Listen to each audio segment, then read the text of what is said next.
The hydraulic fluid stain on my white shirt sleeve was exactly the kind of detail Derek would weaponize. I'd been elbow deep in the landing gear inspection of our new A380 when his text arrived, demanding I come to the networking event at Hangar 7, the event he'd been planning for weeks without telling me it was tonight. The event where apparently my presence as his fiancé was suddenly crucial. Before we jump back in, tell us where you're tuning in from, and if this story touches you, make sure you're subscribed because tomorrow, I've saved something extra special for you. I should have said no. Should have finished my pre-flight technical review and gone home to the quiet of my apartment overlooking the creek. Instead, I found myself pulling into the private aviation facility at Dubai South. Still wearing my maintenance day clothes, my hair pulled back in a practical ponytail rather than the polished image Derek preferred. The hangar door was open, golden light spilling onto the tarmac. Inside, I could hear the carefully curated playlist Derek had probably agonized over, all smooth jazz and instrumental covers designed to impress. Through the opening, I caught glimpses of his world.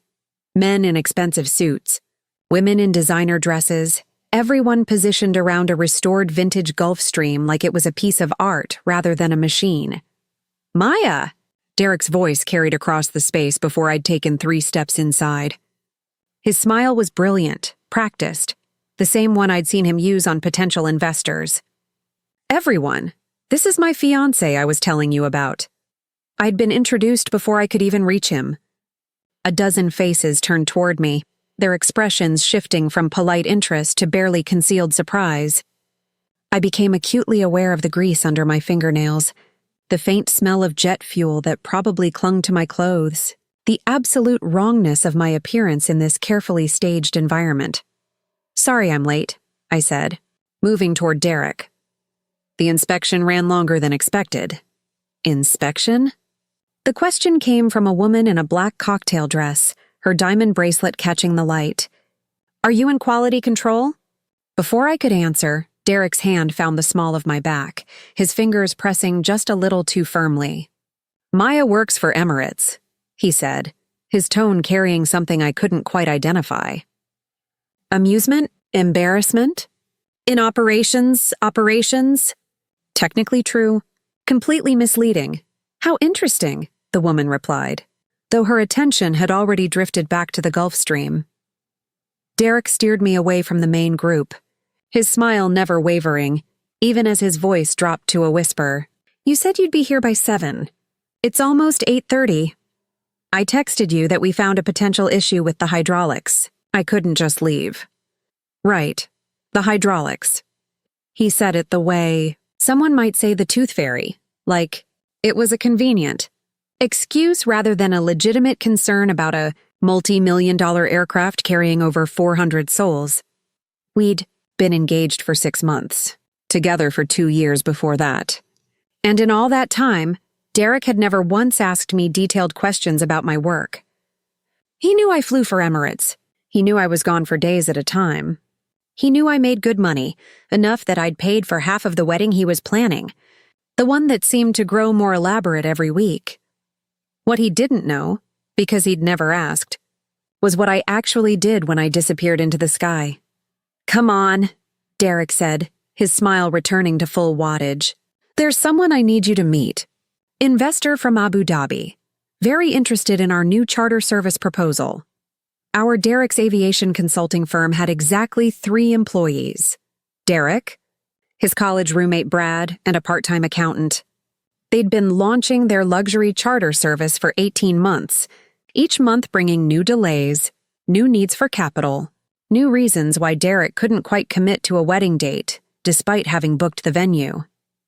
The investor was a man in his 50s, impeccably dressed, with the kind of quiet confidence that came from actual achievement rather than aspiration. His handshake was firm when Derek introduced us. "Ahmed Al-Rashid," he said. "Derek tells me you work in aviation as well." "Yes, with Emirates. Wonderful airline. I fly with them frequently." "What route do you usually work?" It was an innocent question. A normal question, the kind anyone would ask when making small talk with someone in the airline industry. But before I could answer, Derek cut in. "Maya's usually on the shorter regional flights," he said smoothly. Lots of back and forth to Muscat, Doha, that sort of thing. Ahmed nodded politely, but I caught something in his expression. A flicker of confusion, perhaps. Emirates didn't really do short regional flights. We were known for our long-haul international routes. Our massive fleet of wide-body aircraft. Actually, I started, but Derek's hand tightened on my back again. She's being modest, Derek continued. It's hard work, all those flights. Tell him about the uniform, Maya, the training you had to do. There it was. That subtle shift in his tone that I'd been noticing more and more lately. That gentle mockery disguised as affection, the kind that made me seem like I was overreacting if I called it out. The training is quite extensive, I said carefully. Safety procedures, emergency protocols, aircraft systems. 6 weeks, wasn't it? Derek asked. I remember you were gone for that whole intensive program. 6 weeks. He thought I'd trained for 6 weeks.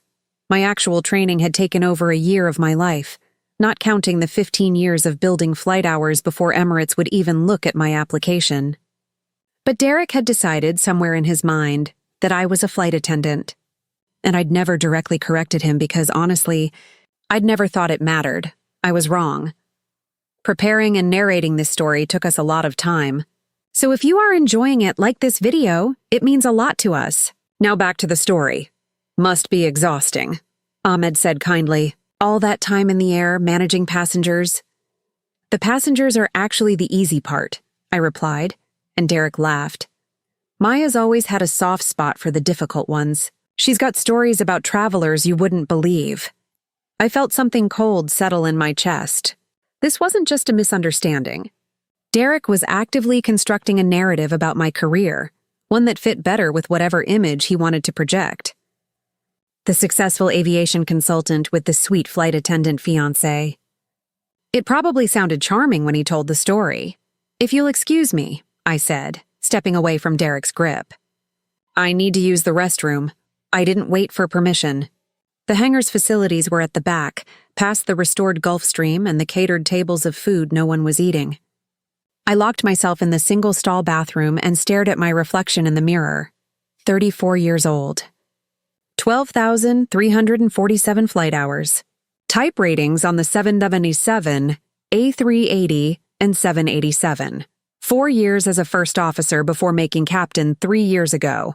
One of 63 female captains in an airline with over 4,000 pilots. And my fiancé thought I served drinks and handed out pillows.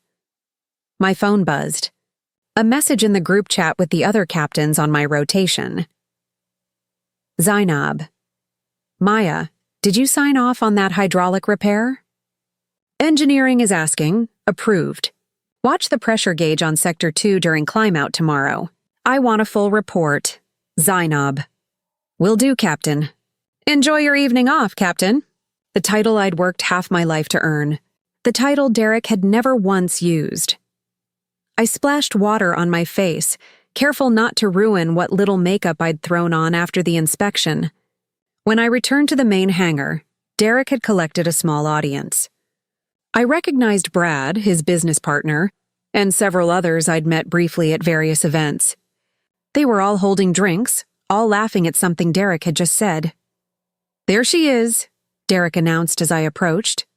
We were just talking about the worst flights people have been on. Maya, tell them about that turbulence incident you mentioned, the one where people were screaming. I didn't remember mentioning any such incident. Turbulence was routine, managed, rarely dramatic outside of passenger perception. It wasn't that interesting, I said. Oh, come on. You said the captain had to come on the intercom and everything. Derek grinned at his audience. Maya gets so nervous during rough weather. Don't you, babe? The cold feeling in my chest spread outward. I don't get nervous during turbulence. Sure you do. You grip the armrest so hard. I've seen the pictures you send from your jump seat. Jump seat. Where crew members sat. Where I sat when I was riding as a passenger on another captain's flight, which happened maybe twice a year. Not where I sat when I was working. Brad, who I'd always found slightly more perceptive than Derek, frowned. Wait, you sit in the jump seat. I thought Emirates cabin crew had those fold-down seats in the galley. They do, I said quietly. But the jump seat is right there by the door, Brad continued. That's usually for the senior flight attendant, right? Or is that different on international flights? Derek waved his hand dismissively. It's all the same, basically. The point is, Maya's a nervous flyer even though she's in the air constantly. Occupational hazard, I guess. I'm not a nervous flyer, I said, my voice sharper than I intended. Babe, it's fine. It's endearing. Derek pulled me closer, his arm around my shoulders feeling more like a restraint than an embrace. Everyone has their fears. At least yours comes with good travel benefits, the group laughed. Polite, awkward laughter that suggested they sensed the tension but weren't sure what to do about it.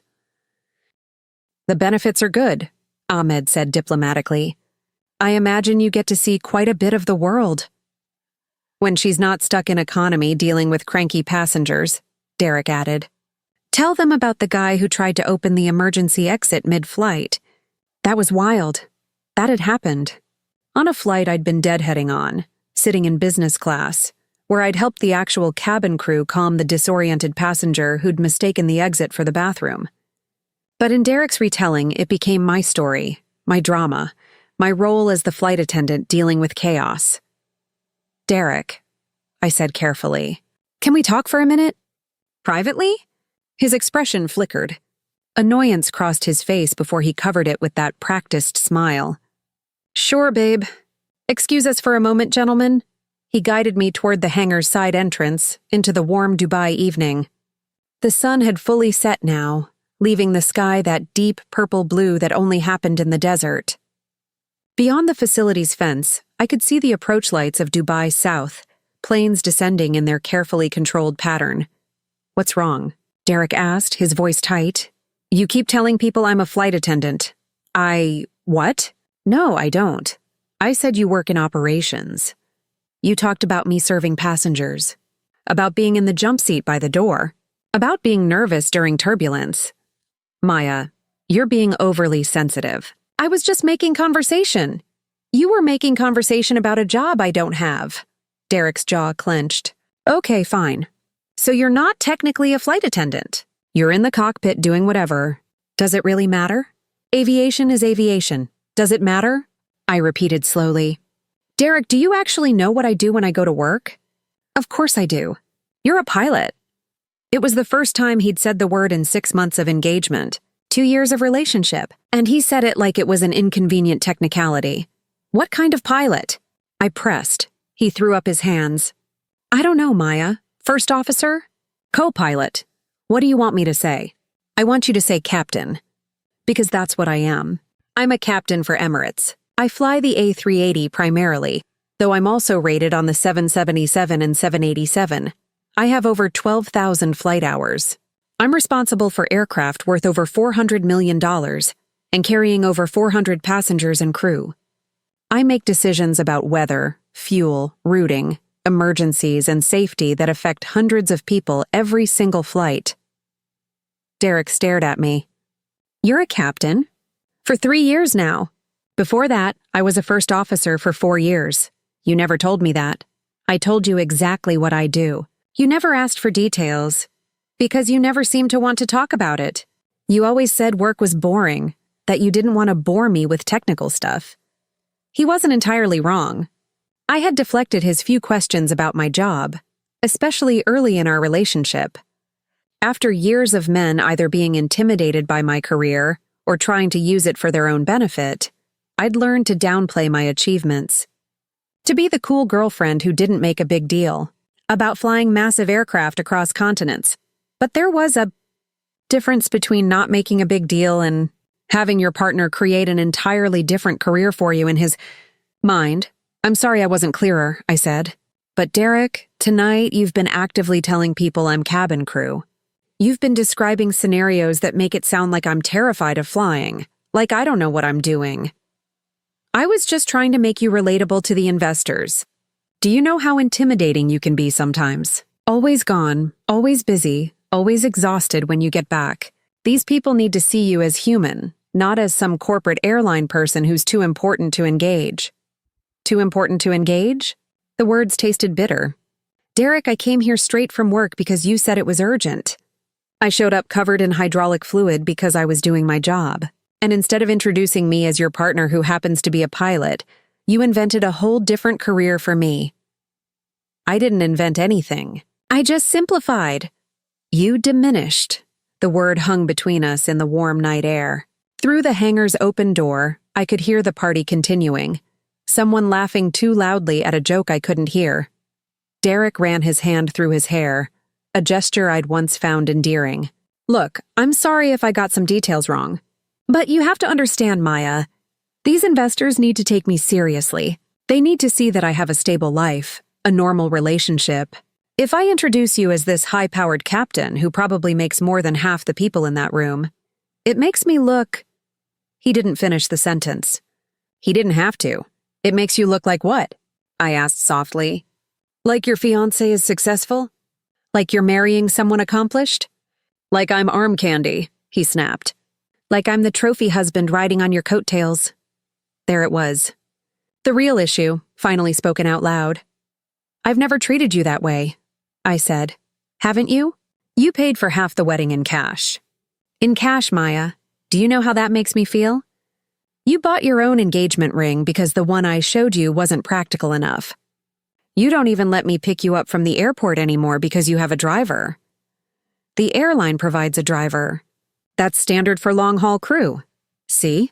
Even now, you can't just accept that maybe, just maybe, your job makes the people around you feel small. I stared at him.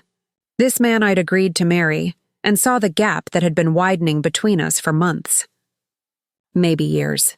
A gap I'd tried to bridge by being smaller, quieter, less present, by not correcting his assumptions, not asserting my accomplishments, not demanding he see me for who I actually was. I should go, I said. Maya, come on. Don't be dramatic. Come back inside, meet some people, try to enjoy yourself. Will you introduce me as a captain? The question sat between us. Derek's expression shifted through several emotions. Frustration, embarrassment, anger, resignation. It's just a title, he finally said. No, I replied. It's not. I turned and walked toward my car, a sensible Mercedes I'd bought myself 3 years ago when I made captain. Behind me, I heard Derek call my name once, twice, then fall silent. He didn't follow. The drive back to my apartment was a blur of streetlights and late evening traffic. I lived in Business Bay, in a high-rise with a view of the creek and the city beyond. It was my sanctuary, the place I came back to between flights, between the demands of command and the exhaustion of responsibility.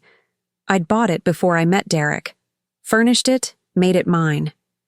He'd been here dozens of times but never moved in, always finding reasons why his place was more convenient for his work. Now I wondered if it was because my apartment was too nice, too clearly paid for by someone who didn't need him financially. My phone buzzed as I stepped into the elevator. Derek, naturally. Derek, that was unfair. I was trying to help both of us tonight. I deleted the message without responding.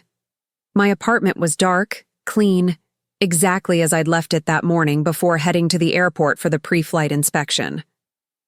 I dropped my keys in the bowl by the door, kicked off my shoes, and stood for a moment in the silence.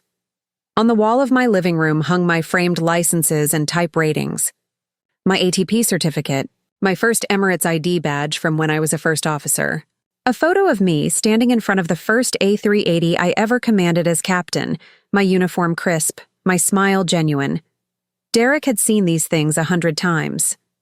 He'd never asked about them. I pulled out my phone and opened the group chat with the other captains on my rotation. Zainab, who'd been my mentor when I upgraded to captain. James, the British expat who'd been flying for Emirates longer than I'd been alive. Priya, who'd made captain the same month I did and understood exactly what it cost. Me. Question. Do your partners know what you do? Like, really know? The responses came quickly. Zainab. My husband knows better than to pretend I'm anything but captain. I'd feed him to the A380's engines. James. My wife has my schedule memorized and brags about me to everyone. Why, Priya, mine knows. Makes him nervous sometimes, but he knows. What happened? I typed out the story. The whole embarrassing evening condensed into 3 paragraphs. Hit send before I could overthink it. Zainab. He thought you were cabin crew? For 3 years? James. That's not a misunderstanding, Maya. That's deliberate ignorance. Priya. What are you going to do? Good question. What was I going to do? The wedding was in 4 months. Invitations sent. Venue booked. Dress altered. My parents flying in from Mumbai. Derek's family coming from California. A whole infrastructure of celebration built around a relationship that apparently rested on Derek never really seeing me. My phone rang. Derek, of course. I let it go to voicemail. It rang again. And again. On the 4th call, I answered. Maya, thank God. Listen, I talked to Ahmed after you left. He wants to invest. $2 million in the charter service. This is huge. This could change everything. Congratulations, I said, my voice flat. I'm sorry about earlier, okay? I was stressed. I said some things I didn't mean. But this is important. Ahmed wants to have dinner tomorrow night, just the 4 of us. You, me, him, and his wife. He specifically asked for you to be there. Why? What do you mean, why? Because you're my fiancé. Because he wants to get to know us as a couple before making this investment. What did you tell him I do? Silence on the other end. Then, I told him you work in aviation operations for Emirates. Which is true. What specifically did you tell him? Maya, does it matter? He wants to invest. $2 million. Do you understand what that means for us? Us. As if my career, my salary, my stability hadn't already been propping up his dreams? I'll think about it, I said. Think about it? Maya, this is our future. This is everything we've been working toward. I thought you were working toward the charter service. I've been working toward flying. Don't be like that. You know what I mean? Actually, Derek, I'm not sure I do. I'll call you tomorrow. I hung up before he could respond and immediately regretted it. Not because I'd been harsh, I hadn't been really, but because I knew what would happen next. The texts would start. The apologies mixed with accusations. The cycle we'd been in for months, where I'd eventually smooth things over because it was easier than fighting. Easier than examining too closely what it meant that he'd never once attended one of my graduation ceremonies, never asked to see the cockpit, never expressed interest in the thing that defined so much of my life. But tonight, standing in my apartment with the city lights spread below me like a galaxy, I was too tired to smooth anything over. Instead, I poured myself a glass of wine and opened my laptop. My schedule for the next month spread across the screen. Dubai to London to New York, Dubai to Sydney. Dubai to São Paulo. Each route a journey I'd make in command, responsible for everything and everyone aboard. I loved my job. Not in the abstract way people said they loved their careers, but in the bone-deep certainty that I was doing exactly what I was meant to do. Every time I pushed the throttles forward on takeoff, every time I broke through clouds into clear sky, every time I greased a landing in crosswinds that would make most pilots nervous, I felt complete, and Derek had reduced all of that to operations, to being nervous during turbulence, to serving cranky passengers. My email pinged. A message from Captain Sarah Chen, Emirates chief pilot and my ultimate boss. Sarah was a legend, the first female chief pilot for a major Middle Eastern carrier, with over 20,000 flight hours and a reputation for being simultaneously brilliant and terrifying. Subject: Congratulations, Maya. I heard from engineering that you caught a potential hydraulic issue during your pre-flight inspection today. The kind of thing that could have become serious at altitude. Well done. This is exactly the kind of diligence we expect from our captains. I also noticed you're due for your annual proficiency check next month. Let's schedule it for the simulator sessions 2 weeks from now. I'll be the check airman. Looking forward to flying with you. Best, Captain Sarah Chen, Chief Pilot, Emirates Airline. I read the email 3 times. Sarah didn't give compliments lightly. A well done from her was worth more than any investor's $2 million. But more than that, it reminded me who I was when I wasn't trying to be Derek's acceptable fiancé. I was Captain Maya Krishnan. I flew aircraft that most people couldn't even imagine controlling. I made split-second decisions that affected hundreds of lives. I'd landed in typhoons, managed engine failures, navigated around volcanic ash clouds, and tomorrow, I was going to start acting like it. I opened a new email and began typing to Captain Sarah Chen.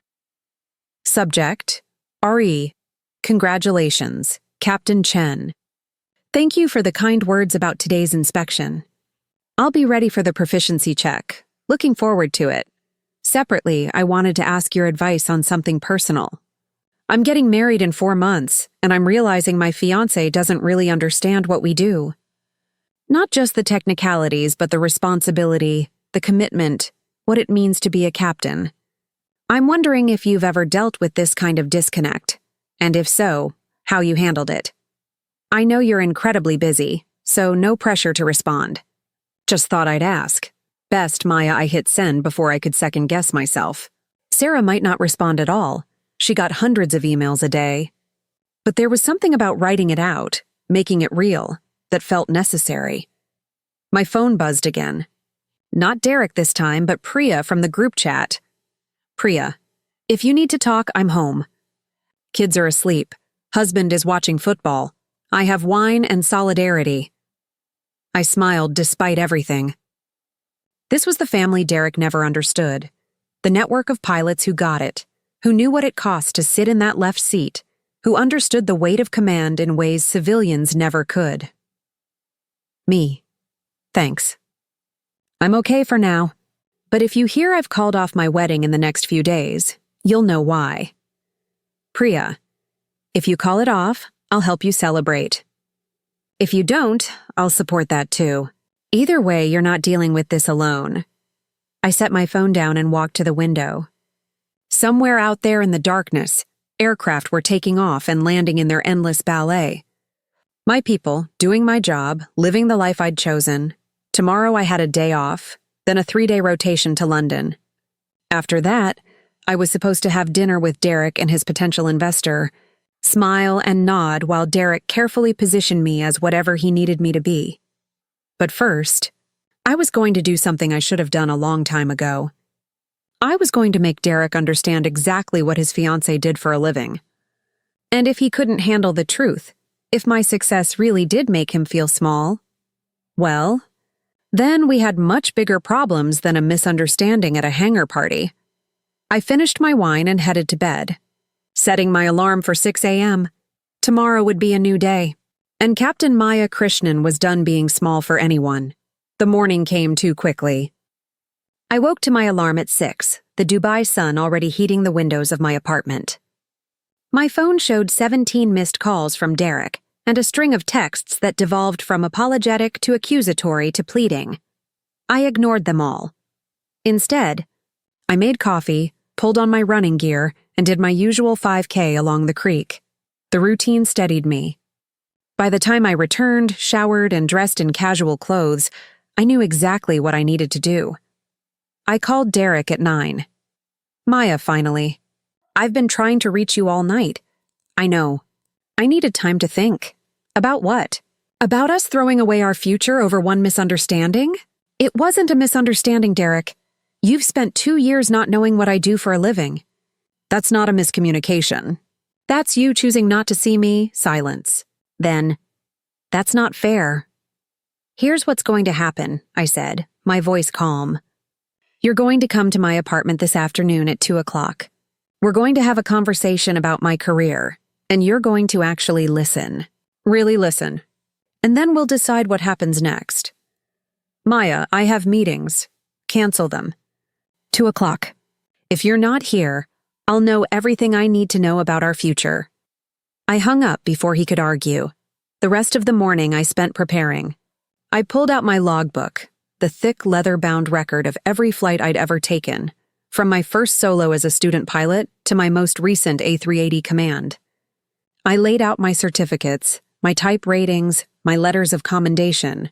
I queued up videos on my laptop, cockpit footage from flights I'd recorded for training purposes, documentaries about airline operations, anything that might bridge the gap between Derek's assumptions and my reality. At 1:55, my doorbell rang. Derek stood in the hallway looking exhausted. his usual polish dimmed by obvious lack of sleep. His tie was loosened, his shirt wrinkled. For a moment I felt a pang of sympathy. Then I remembered him laughing about my nervousness during turbulence, and the feeling passed. "Come in," I said. He followed me into the living room, his eyes immediately going to the materials I'd laid out on the coffee table. "What is all this?" "This is my career." "Sit down." He sat, looking uncomfortable, while I remained standing. I'd thought about how to do this all morning, how to make him understand without being condescending or angry. In the end, I decided the facts would speak for themselves. "I'm going to tell you a story," I began, "about a girl from Mumbai who grew up watching planes take off from Chhatrapati Shivaji International Airport. Her father was an engineer, her mother a teacher. Middle-class family, comfortable but not wealthy. This girl would stand at the airport fence for hours, watching aircraft climb into the sky, dreaming about being the one in control." Derek shifted uncomfortably but said nothing. When she was 16, she told her parents she wanted to be a pilot. Not a flight attendant, not ground crew, a pilot. Her father laughed. Her mother cried. They told her it was too expensive, too difficult, too unrealistic for a girl from their background. But she was stubborn. I picked up my logbook, opened it to the first page. She worked 3 jobs through college, saved every rupee. At 19, she bought her first flying lesson.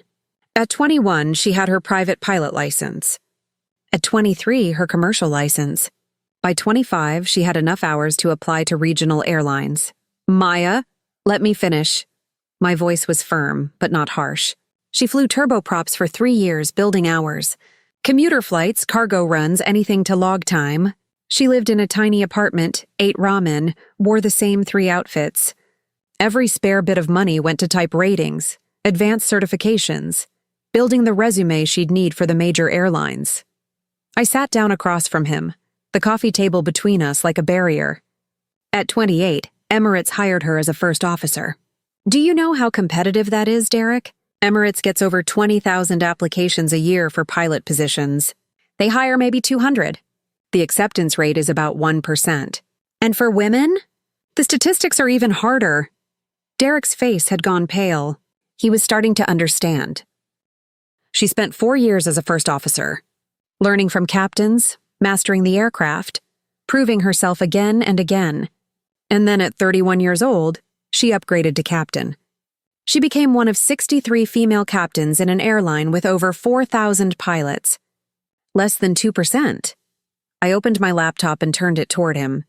This is what my job actually looks like. The video started playing.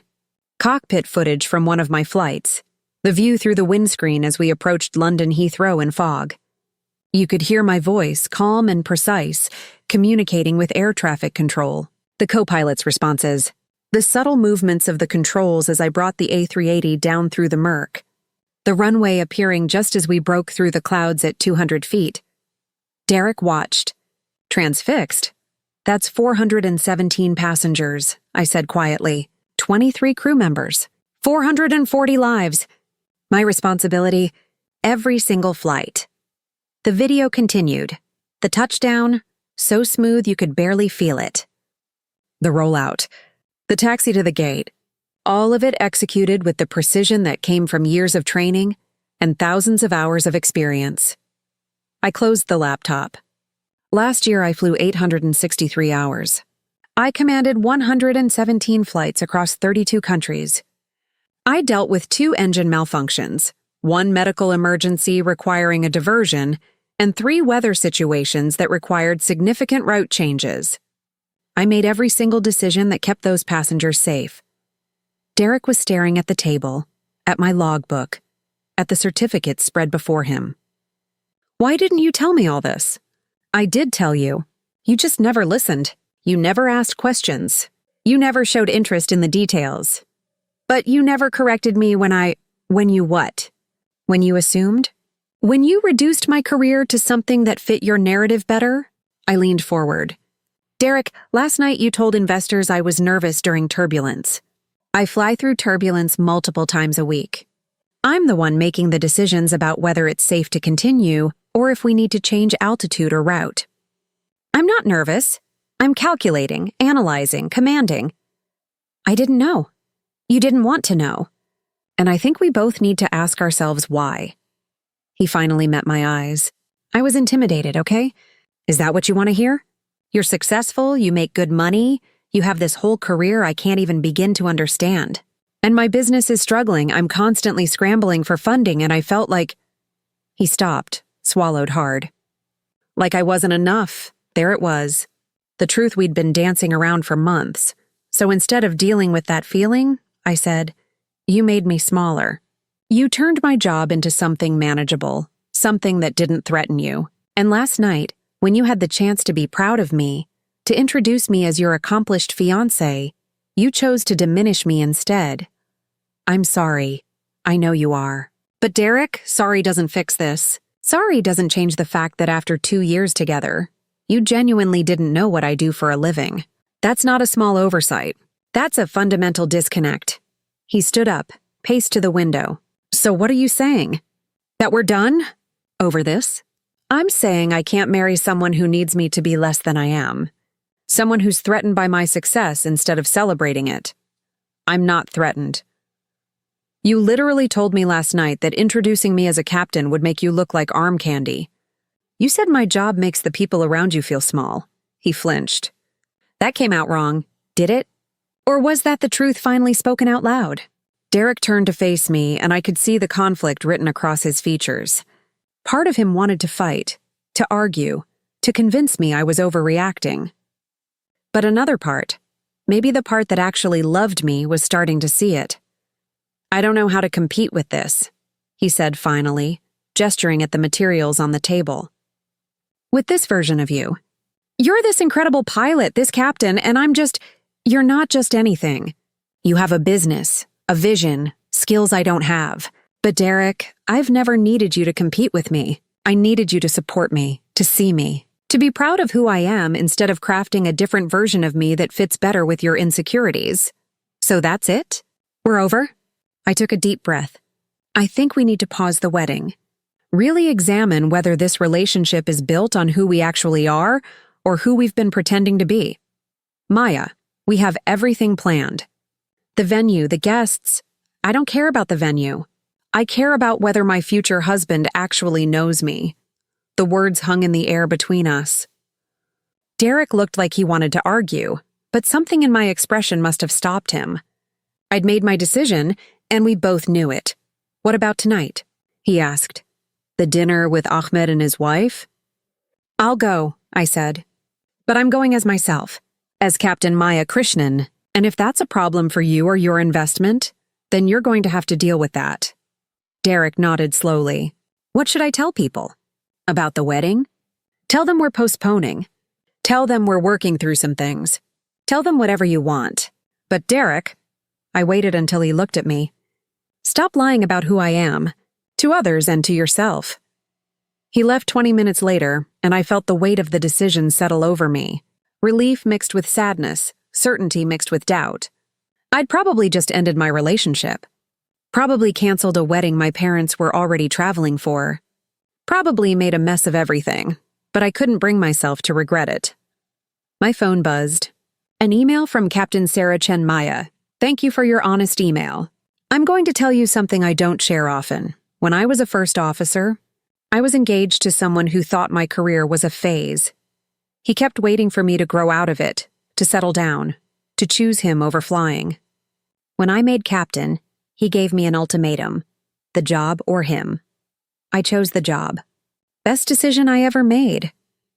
Not because the job is more important than love. It's not. But because someone who truly loves you would never make you choose. They'd celebrate your success, not resent it.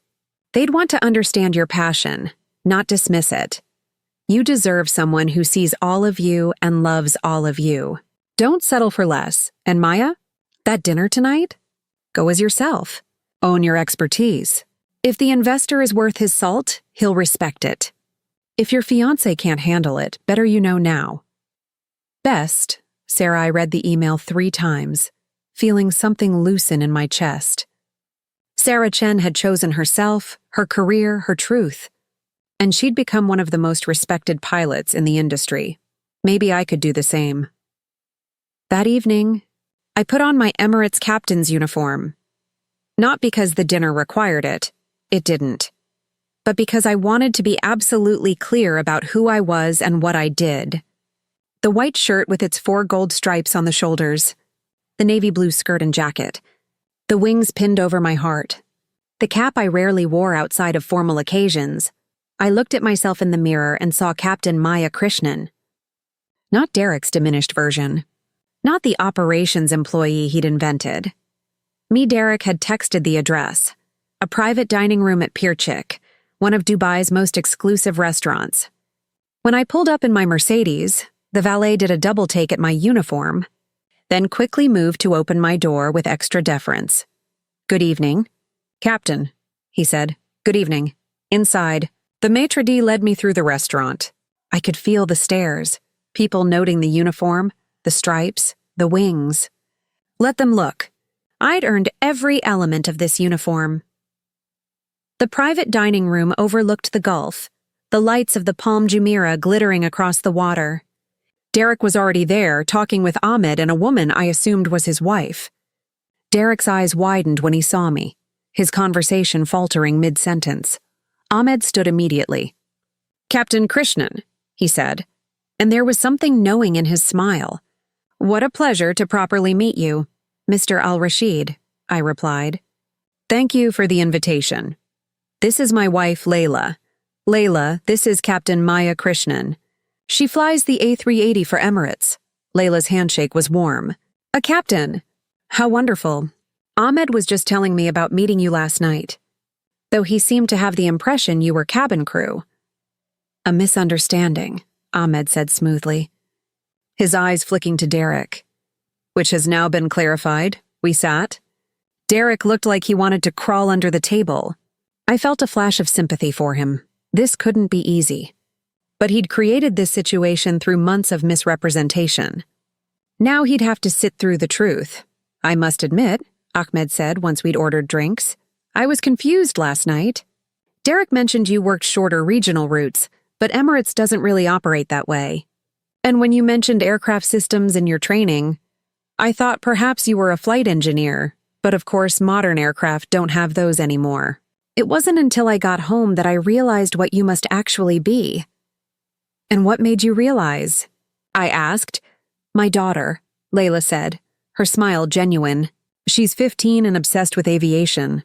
Wants to be a pilot like her father. Ahmed flew for Etihad for 20 years before he retired. When he mentioned meeting a female Emirates employee who knew aircraft systems, she pulled up the Emirates website and started showing us the female pilots. 'It has to be one of them,' she said. And there you were, Captain Maya Krishnan. One of your training videos is on YouTube. She's watched it a dozen times."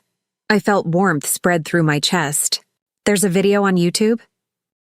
"From a documentary about Emirates operations," Ahmed explained. "You're landing in Sydney in a crosswind. Quite impressive flying. I didn't know they'd posted that publicly. You should be proud. My daughter certainly thinks you're a hero." Derek had been silent through this exchange, his water glass held so tightly I worried it might shatter. I glanced at him, saw the conflict playing across his face. "Derek told us about his charter service plans," Layla said, gracefully steering the conversation. "It sounds ambitious." "It is," Derek managed. "High-end private charters, personalized service, targeting the luxury market." "Competitive space," Ahmed observed. "What makes your service different?" Derek launched into his pitch, and I had to admit he was good at this part. Passionate, articulate, painting a vision of personalized luxury travel that did sound appealing. For a few minutes, he was the Derek I'd fallen for, the entrepreneur with big dreams and the drive to pursue them.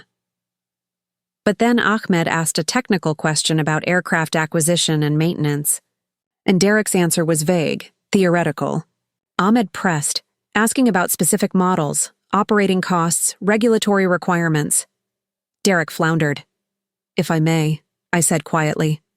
All eyes turned to me. Derek looked like he wanted to stop me and beg me to continue simultaneously. I addressed Ahmed directly. For the model Derek's considering, you're looking at roughly $12,000 per flight hour in operating costs, though that varies significantly based on fuel prices and maintenance cycles. The regulatory requirements are substantial. You need an AOC, approval from the GCAA here in the UAE, plus insurance that will be expensive for a startup operation. The aircraft themselves, if you're buying rather than leasing, represent a significant capital investment with complex depreciation considerations. Ahmed nodded thoughtfully. You've looked into this. I've been flying for 15 years. You pick things up. And Derek talks about his business plans, so I've done some research. That last part wasn't entirely true. Derek rarely discussed details with me, but I was trying to help him.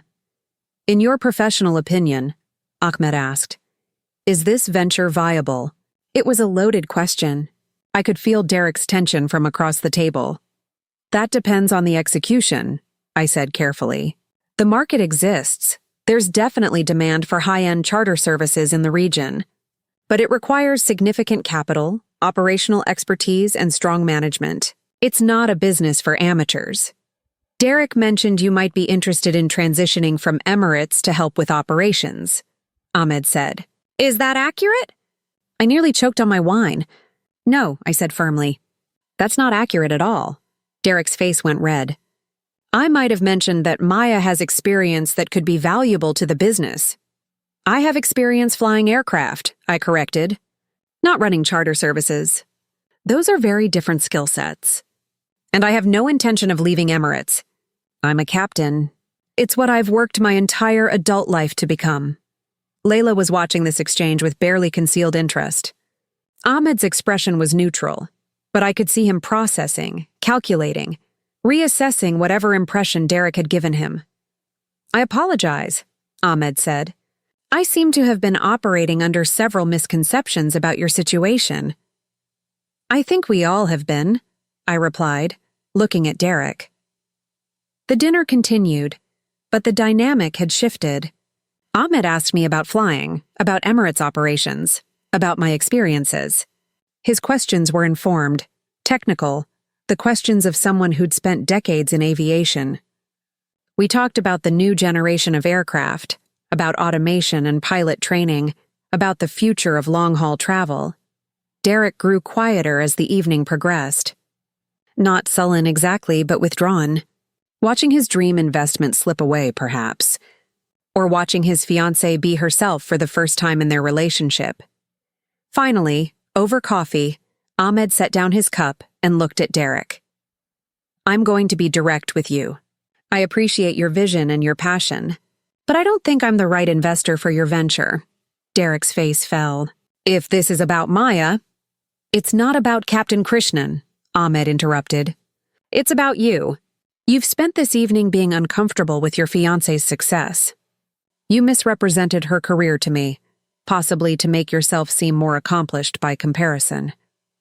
And you suggested she might leave a position she's obviously worked incredibly hard for to help with your business. That shows poor judgment and a lack of integrity. The words were harsh, but not unkind. Ahmed continued. If you want to succeed in aviation business, you need to respect aviation professionals. All of them, not just the ones who don't threaten your ego. Derek opened his mouth, closed it, then tried again. I understand. Thank you for your time. However, Ahmed said, and hope flickered in Derek's expression. I would be interested in offering Captain Krishnan a consulting role, if she's interested. My daughter is starting a youth aviation program, teaching young people, especially young women, about careers in flying. We could use an active captain as a mentor and advisor. Paid position, flexible hours to work around your flight schedule. I blinked, surprised. I'd be honored. Excellent. I'll have my assistant send you the details. Ahmed stood and we all followed suit. It's been a pleasure meeting you properly, Captain. Derek, I wish you luck with your venture. Layla kissed my cheek as she left. Thank you for being exactly who you are, she whispered. My daughter needs more role models like you. Then they were gone, and Derek and I were alone in the private dining room, the lights of the palm shimmering through the windows. Well, Derek said finally, That went well. Derek, I know. I know what you're going to say. I misrepresented things, I was uncomfortable, I screwed up the investment. You did. But more than that, you proved everything I said this afternoon. You couldn't handle me being myself. You couldn't be proud of me. And when someone else recognized my expertise, you tried to spin it into something else. He sank back into his chair. I don't know how to do this, Maya. I don't know how to be with someone so successful. Have you ever tried? Actually tried instead of just remaking me into someone you're more comfortable with? He didn't answer. The silence stretched between us, filled with all the conversations we'd never had, all the truths we'd avoided. I think we both know this isn't going to work, I said finally. Don't say that. We can figure this out. I can do better, can you? Because from where I'm sitting, you don't want to do better. You want me to be smaller. And Derek, I've spent my whole life fighting to be seen, to be taken seriously, to be recognized for what I've accomplished. I can't marry someone who wants me to hide all of that. Tears were streaming down his face now. I love you. I know you do. But you love the version of me that you created. Not the real me. That's not fair? Maybe not. But it's true. I stood, gathering my purse. I'll handle canceling the wedding. I'll deal with the deposits, the vendors, all of it. You don't have to worry about that. Maya, please. I'm sorry, Derek, I really am. But I'm not going to apologize for being a captain. Not anymore. Not for anyone. I left him there, sitting alone in the private dining room, and walked out into the warm Dubai night. The valet brought my car around, and as I drove back to my apartment, I felt something I hadn't expected. Peace. My phone buzzed at a red light. Priya, from the group chat, Priya. How did it go? Me, I'm single. And weirdly okay with it. Zainab, good. He was dead weight anyway. James, congratulations on your freedom. First round's on me when you're back from London. Priya, proud of you, Captain. You did the right thing, the light changed. I drove home, parked in my garage, and took the elevator up to my apartment. My sanctuary. My space. Mine. The wedding would be canceled. My parents would be disappointed but understanding. Derek would find someone else, someone who didn't make him feel small, who fit better into his vision of what a wife should be, and I would keep flying. 3 days later, I was in the left seat of an A380, running through my pre-flight checks. My first officer was a sharp young woman named Rebecca, recently upgraded from regional carriers. Nervous? I asked her. Terrified, she admitted with a grin. First long-haul flight as FO. You'll do great. Just trust your training. We completed the checks, got our clearance, and taxied out to runway 30L. The tower cleared us for takeoff, and I pushed the throttles forward. 350 tons of aircraft began to roll, faster and faster, until that magical moment when the nose lifted and we left the ground. Positive rate, Rebecca called. Gear up. Dubai fell away beneath us, the city lights giving way to the darkness of the desert, then the emptiness of the Arabian Gulf. We climbed through the night sky, bound for London, and I felt that familiar sense of rightness settle over me. This was who I was. This was what I'd fought for, and I'd never apologize for it again. A month later, I got a wedding invitation in the mail. My own wedding invitation, actually, sent back to me by a guest with a note. Heard you canceled. Just wanted to say I'm proud of you. You deserve someone who celebrates you, not diminishes you. It was from my mother. I smiled and pinned it to my bulletin board, next to my captain's certificate and my photo with the A380. Reminders of what mattered. What I'd built, who I'd become, Captain Maya Krishnan. 12,412 flight hours and counting. One of 63 female captains at Emirates. A mentor to young women who dreamed of flying. And absolutely, unapologetically myself. 6 months after the dinner, I ran into Derek at a coffee shop in the marina. He looked good, healthier somehow, less stressed. Maya, he said, it's good to see you. You too. How are you? Good, actually. I pivoted the business, gave up on the charter service, Started doing aviation consulting instead. Turns out I'm better at advising than operating. And I'm seeing someone. She works in marketing. We're taking things slow. I'm happy for you. Are you? Really? Really. Derek, I never wanted you to fail. I just needed you to see me. He nodded. I know. And for what it's worth, I do see you now. I watch those aviation documentaries sometimes, and I think about you up there, flying. Those massive planes being responsible for all those people. It's incredible, Maya. You're incredible. I'm sorry I couldn't appreciate that when it mattered. Thank you for saying that. Are you? Seeing anyone? I smiled. I'm seeing myself, working on that relationship first. We parted ways cordially, and I realized I felt nothing but goodwill toward him. He'd been wrong for me, but he wasn't a bad person, just someone who couldn't handle what I was. And that was okay, because I could handle it. I could handle all of it. That afternoon, I went to Ahmed's youth aviation program. 15 teenage girls sat in a classroom at the flight school, all of them watching me with wide eyes as I walked in wearing my uniform. Good afternoon, I said. My name is Captain Maya Krishnan, and I'm going to tell you a story about a girl from Mumbai who grew up watching planes. As I spoke, I saw their faces light up, saw them lean forward, hungry for every word, saw them beginning to believe that maybe, just maybe, they could do this too. And I realized this moment, this impact, this legacy, was worth more than any wedding, any relationship built on pretense, any version of myself that made someone else comfortable. I was a captain. I'd earned it. I'd fought for it. I'd defended it. And I'd never, ever apologize for it again. Up next, you've got 2 more standout stories right on your screen.